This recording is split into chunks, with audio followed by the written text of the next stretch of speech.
Hello, I'm Gus, and welcome to another episode of Joined at the Hip. Here we've got a gorgeous 2-panel door. It's been painted over, unfortunately, but our clients want to get this paint off, clean up the hinges, but the first thing we've got to do is get them to a place where we can actually work on them.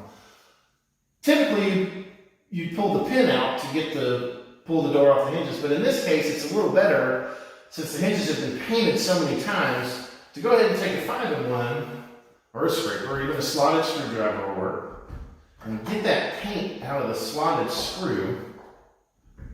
And once we do that, we'll be able to get a screwdriver and pull these screws out, get the door down, pull the rest of the screws out, and put these hinges in some boiling water, which I know sounds crazy, but it works. And it's so easy, and it really makes a huge difference on these old doors. So once you get the paint out of the slot of the screw,